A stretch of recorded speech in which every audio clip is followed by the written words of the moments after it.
Baik, walaupun sudah ada kuburan, tapi tetap harus dibangun makam karena nggak 100% benar. Baik, Nabiullah Shu'aib alaihissalam adalah salah satu 25 nabi tersebut di Al-Quran. Nabiullah Shu'aib alaihissalam adalah bapak mertua Nabiullah Musa alaihissalam. Jadi Nabiullah Musa alaihissalam menikah sama anak Nabiullah Shu'aib.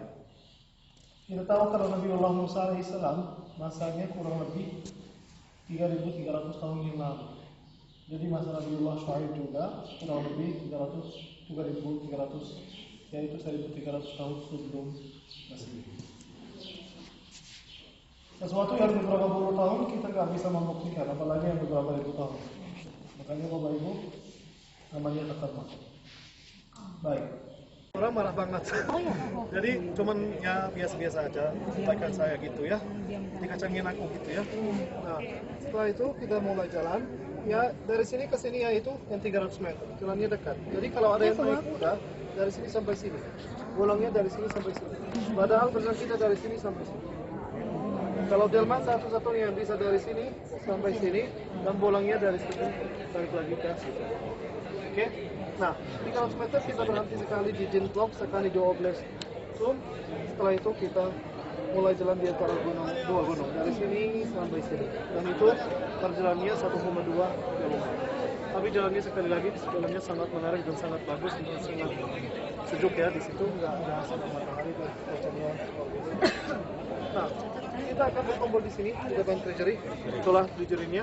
Kita berkumpul dulu dengan ceritanya, foto-foto, dan kalau ada yang mau datang, jadi mau foto-foto.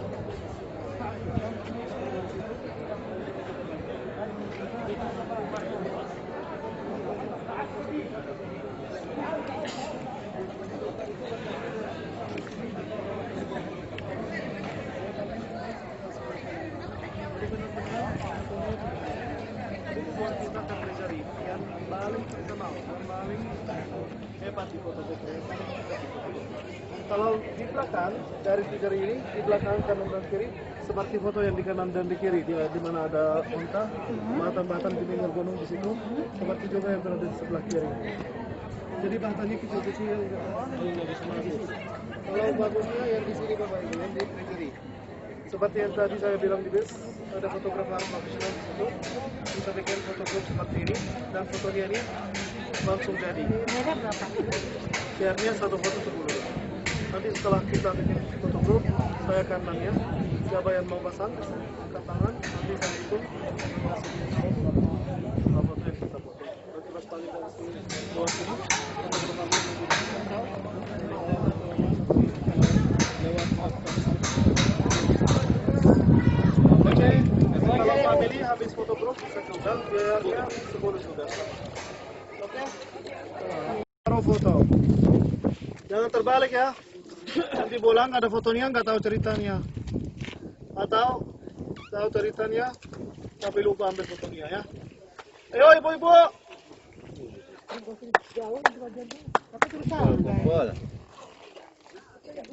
Ibu-ibu malah ret atuh, malu. Rekan ayah 10 mah ditempatkan. Di pemeriksaan pintu masuk, setelah itu ada delman dan ada kuda, baru kita jalan sampai kurang lebih beberapa puluh meter ke belakang nggak ada apa-apa, cuma gunung biasa kanan dan kiri. Sekitar 40 atau 50 meter ke belakang, kita mulai melihat di sebelah kanan dan di sebelah kiri ada batan-batan, ada lubang-lubang di dalam batu dan di dalam gunung. Nah, batan-batan itu Bapak Ibu dari masa dulu, bukan sesuatu yang baru. Dari masa dulu maksud saya dari kurang lebih 2000 tahun yang lalu. Coba lihat di belakang saya di sini Bapak Ibu. Ada 3 kotak. 1, 2, dan ketiga. 3 kotak ini dipotong atau dibahat dari gunung, dari bukit yang di belakangnya. Dan memang sengaja dibahat kotak begitu. Orang lokal yang tinggal di sekitar sini beberapa puluh tahun, mereka nggak tahu ini kotak begitu kenapa ya. Ini fungsinya sebagai apa. Jadi mereka cari-cari, aksesnya nggak ada. Dari depan, dari belakang, dari kanan, dari kiri nggak ada pintunya. Ternyata lubangnya ada di atas. Makanya berkala mereka pasti bukan rumah manusia ini. Manusia pasti nggak bisa masuk keluar rumahnya dari atas. Jadi mereka kasih nama rumah jin, rumah makhluk halus, rumah setan, banyak nama. Nah, makanya Bapak Ibu sampai saat ini kotak-kotak ini namanya jin blocks. Oke, kotak jin. Berkala mereka ini rumah jin. Padahal itu tidak benar. Ini bukan rumah jin, ini bukan rumah makhluk halus. Ini dulu kuburan pertama di kota Betel di sini. Abad ketiga, abad keempat, sampai pertengahan abad kedua sebelum Masehi. Kalau ada orang meninggal, cara memakamkannya orang itu gimana? Keluarganya taruh jenazahnya di puncak bukit atau di puncak gunung, berminggu-minggu, berbulan-bulan. Setelah itu mereka balik lagi, ambil sisanya. Sisanya apa? Tulang. Kumpulin tulangnya dan masukin di dalam kotak. Orang yang sudah disiapin untuk 4 orang ya. Dan ini pengurangan yang sangat jelas dari budaya Mesir. Orang Mesir orang pertama yang mulai bikin pilar-pilar atas kuburan orang yang VIP atau orang elit ya. Nah, jadi 4 pilar artinya ini kuburan yang punya 4 orang. Yang di bawah ini satu-satunya di sekitar sini di mana kita, sekitar daerah ini yang bukan kuburan. Kalau ini bukan kuburan, ininya dulunya apa? Kalau namanya triclinium. Tri artinya 3, clinium artinya kursi. Kita bisa melihat di dalam ruangannya ada 3 kursi, bentuknya kayak huruf U. Jadi dikasih nama 3 kursi, tapi fungsinya sebagai apa? Ruangan ini Bapak Ibu, kalau di masa kita sekarang atau kalau di zaman now bisa panggilnya ruangan tahlilan. Jadi setelah memakamkan orang yang sudah meninggal, anaknya atau saudaranya bikin tahlilan di ruangan itu selama beberapa hari, dan tamu dari manapun datangnya dan mereka berkumpul di situ dan harus melayani kesurupan kan. Nah, jadi obatnya apa itu? Mereka cari segala macam kemenyan dan di pasar kemenyannya itu, dan mereka berdoa. Setelah beberapa hari orangnya sendiri sembuh, diberkati mereka dari kemenyan. Jadi tetap kemenyan ini Bapak Ibu dibawa sampai ke dalam candi, ke dalam gereja, dan ke dalam masjid juga. Dan di agama Islam kita tahu ini tersebut untuk membersihkan rumah kita dari jin atau dari makhluk halus, atau untuk keluarkan yang tidak baik dari rumah kita ya. Jadi itu manfaatnya benar, bukan sesuatu yang bohong ya, bukan mainan. Nah, jadi Bapak Ibu, kemenyan ada macam-macam, ada yang bisa dapat di manapun seperti yang macam ini, mungkin di Indonesia ada banyak. Ininya dari pohon ya. Nah, masuk sekali lagi. Oke. Yuk lanjut. Gunungnya. Jadi yang pertama ini Bapak Ibu, kita bisa melihat ada 3 batu yang di tengah yang lebih gede, sebelah kanan dan sebelah kiri. Yang di tengah kita bisa melihat sebagian atas sudah hancur Bapak Ibu. Sudah hancur karena dulu ada mata, ada hidung. Tapi ketika orang Muslim, mungkin orang Bedouin datang ke sini melihat ada batu-batu, jadi mereka menghancurkan muka atau mata dan hidung atau kalau ada mulut juga. Jadi yang di tengah itu namanya Dushara. Dushara adalah dewa terutama. Dewa gunung, dewa matahari, dan dewi dan dewa yang lain semua. Nah, di sebelah kanan dan di sebelah kiri ada dewi namanya Allat, dan di sebelah kiri namanya Al-Uzza, atau terbalik, kanan dan kiri. Allat dan Al-Uzza salah satunya adalah istrinya Dushara, yang kedua adalah ibunya Dushara. Oke? Jadi ini 3 dewa dan dewi terutama untuk orang Nabatian. Orang Nabatian Bapak Ibu, masa mereka dari abad keempat sebelum Masehi, selanjutnya mereka bukan orang Yahudi, dan masa mereka itu diantara Nabiullah Musa dan Nabiullah Isa alaihissalam. Jadi mereka bukan Yahudi dan belum Kristen, makanya mereka punya mitologi sendiri. Mereka menyembah segala dewa dan dewi. Mulainya di beberapa 12-13 dewa dan dewi, dan selesainya di 30-an dewa dan dewi. Jadi Bapak Ibu sebagai orang saudagar, jalan-jalan terus mereka cari kekurangan di agama, kekurangan di dewa dan dewi. Ambilnya dari Mesir, ada yang ambil dari Mesopotamia yaitu Assyria dan Babilonia, ada yang diambil dari Romawi, dan ada yang diambil dari Yunani. Makanya Bapak Ibu, nanti di dalam di Bosat Petraya itu terjadinya kita bisa melihat pengurahan dari beberapa peradaban dan dari beberapa budaya di satu tempat. Nah, jadi yang pertama itu alat Al-Uzza dan di tangannya Dulstara. Latta Uzza sama kayak di Mekah. Saya di Makkah betul sekali. Nah, yang di sini Bapak Ibu yang kedua, kita bisa melihat ada perempuan berdiri di antara dua hewan. Satu, dua. Ini kakinya, ini bajunya, terus ini kepalanya. Jelas? Bukannya jelas kah? Ini mukanya. Nah, kalau Dewi ini Bapak Ibu terkenal atas nama Atargitis. Atargitis adalah Dewi kesuburan.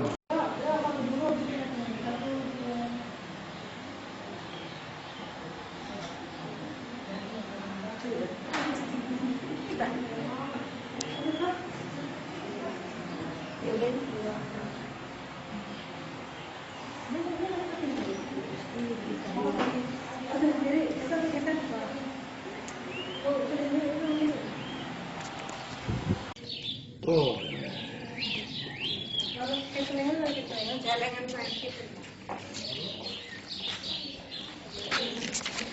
Is the photo and don't approach anyone from here. A lot of pickpockets here. Be careful. Hello, Abu Ala, Abu Dia. Subhanallah, Bapak. We stop here 10 minutes, okay? Hanya 10 menit di sini, guys.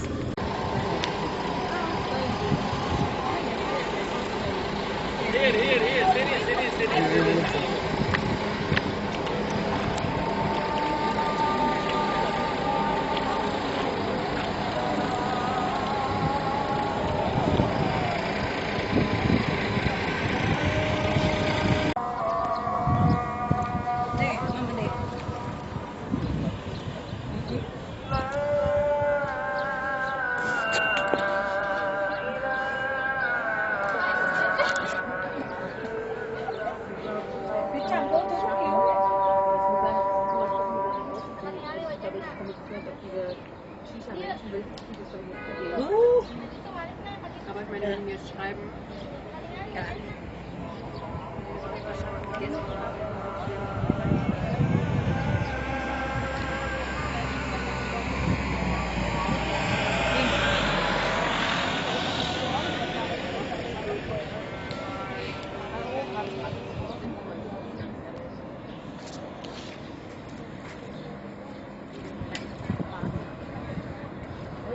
Das ist halt so ein bisschen meine. Aber das Ding ist, das sollte sowieso checken werden. Muss ja immer nur.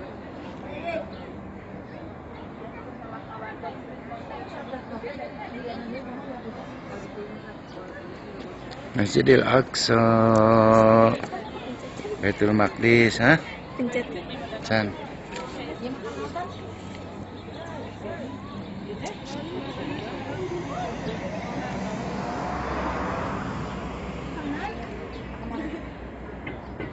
Al Pariji. Sana es tuh di puncaknya Al Pariji mah. Di Bukit Zaitun, yang pemakaman umum.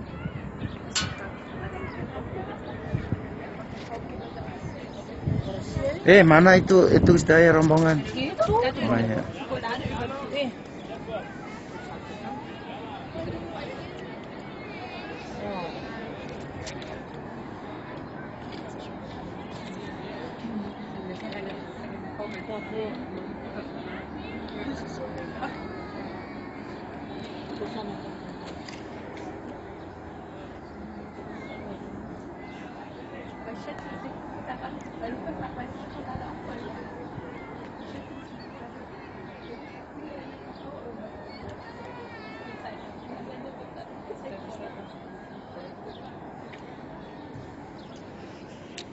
Always some people they come and they close, but I call them to come to open for you. How many? Katanya khusus untuk kita semua, dia telah menelpon biarawati ini untuk membuka yang tadinya sudah ditutup. Now we are here in masjid. Qabr. Kita di dalam masjid, di dekatnya kubur. Rabi'atul Adawiyah. Kuburannya Radiatul Arabiyah. Rabi'atul Adawiyah, she was a Muslim woman. She was born in Basra in Iraq. Dia seorang wanita Islam dan lahir di Basra, Irak. She has three sisters. Dia punya 3 perempuan, saudara perempuan. This is what they call him Rada. Rada means number 4 from the family. Makanya namanya Rabah, karena Rabah itu nomor 4. Dan She came to Baitul Maqdis in the year 707. That means during the Mamluk period. dia datang ke belakang, menyentuhnya. Tapi kalau sampai ke surga kembali loh, jangan lupa kembali. Kalau yang mau mengisinya silakan katanya. Boleh. Saya duluan, Pak. Ya. Satu yang punya, kita bisa. Isa, kemudian Dua.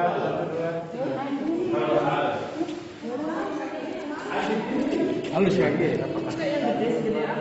Ya saya tunggu.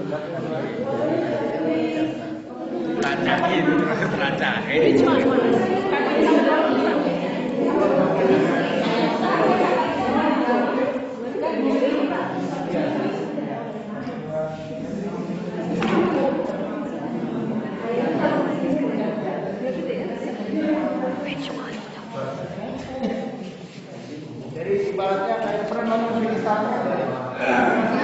Berdiri di sini langsung terbuka tadi.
حتى يجعل الله عز وجل له خلق.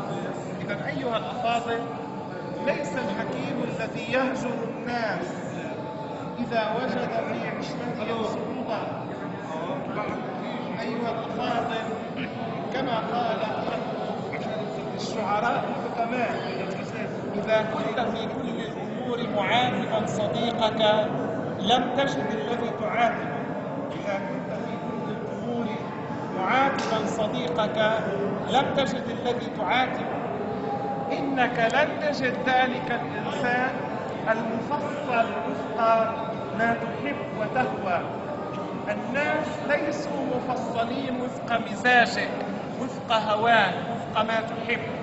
الله سبحانه وتعالى فطر الناس على الاختلاف. الناس مفطورون على الاختلاف، ينبغي أن تعرف هذا. الناس بطبيعتهم مختلفون، ليسوا متفقون، فلذلك سددوا وقاربوا.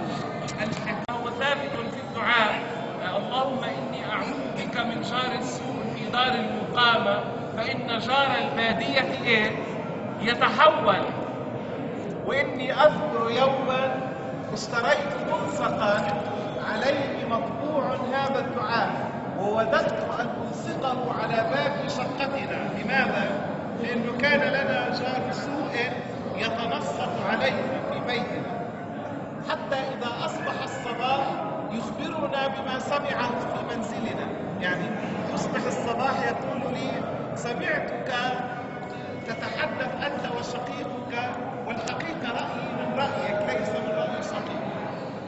فإذا أصبح الصباح يأتي إلى أبي رحمه الله، وكان ذلك في حياة أبي، وكان في سمع أبي رحمه الله ضعف، فيقول له: يا أبا هشام، إني من رأيك وليس من رأي ولدك فلان. ويحدثنا بخواص ما يسمع. هذا كان جار سوء. ثم إذا تبدلت السنوات ابتلاه الله في سمعه، فأصبح سبحان الله، فأصبح هذا الجار لا يسمع يعني إلا سمعا ضئيلا جدا.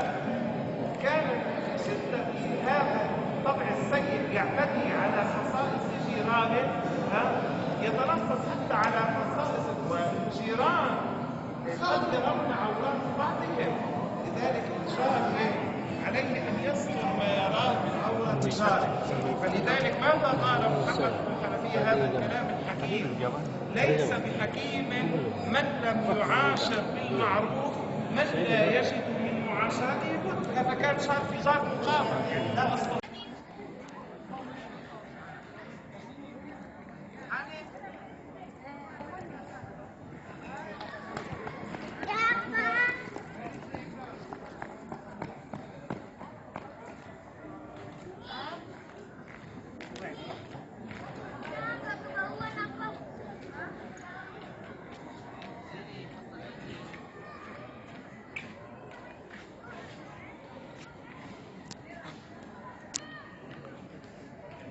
Sadaya ge mas lingkungan Masjidil Aqsa lega.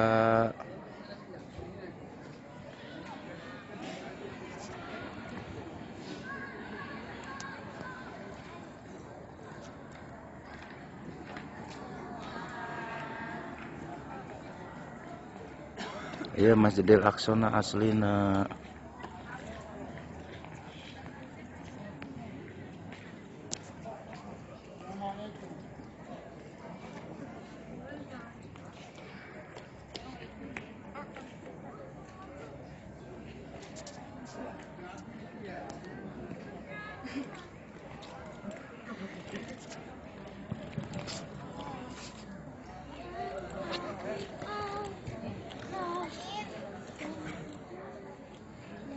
تسبيح الله محمد تسبيح.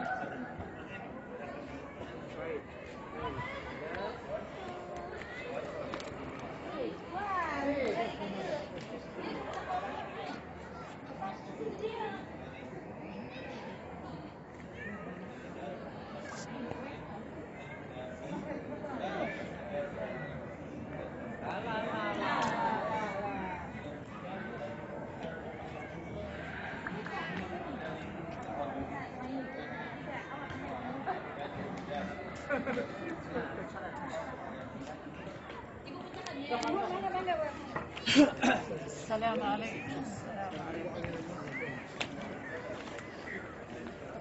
أقول له شيل.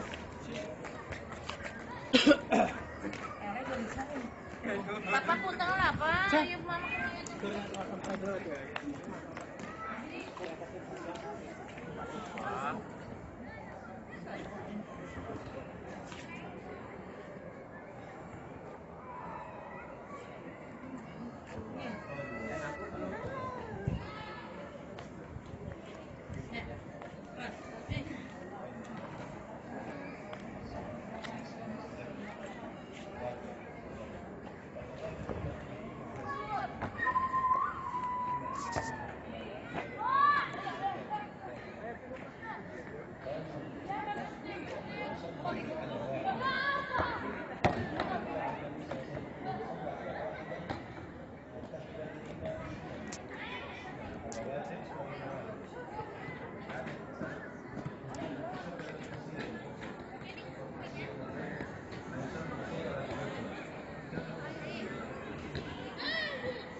Ayo ini maghrib.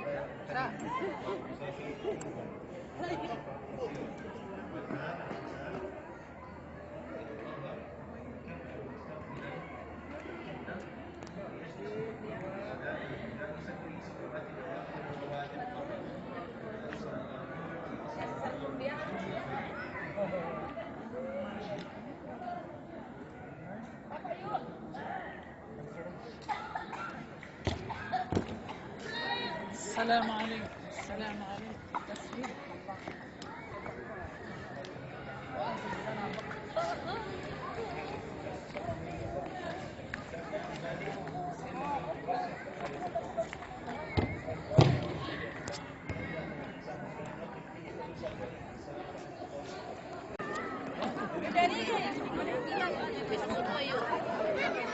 Ada jadi jam 3 saya jalan. Enggak jam 3. Jam 4 kan nyampe ke sini. Jam 3 besok.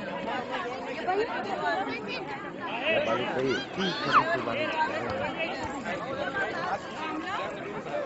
Sok deh Bapak penasaran deh yang sama menurut. Sok kamera clear kan. Sok kamera ya di kamera. Ya suasana malam pokoknya. Udah Bapak mah kayak sakit video kan deh.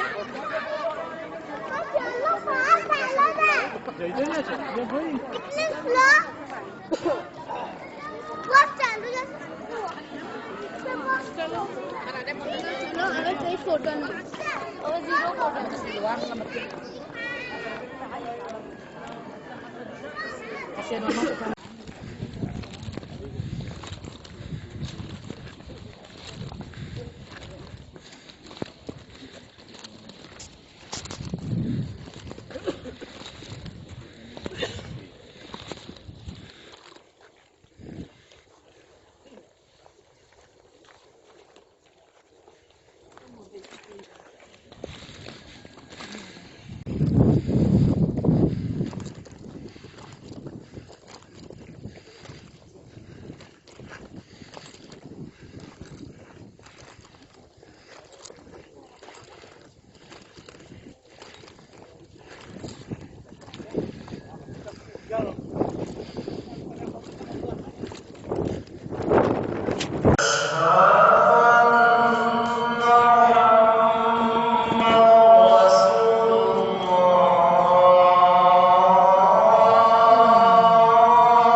subuh di Masjidil Aqsa.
sekedar pada awalnya salatu khairum minan naum.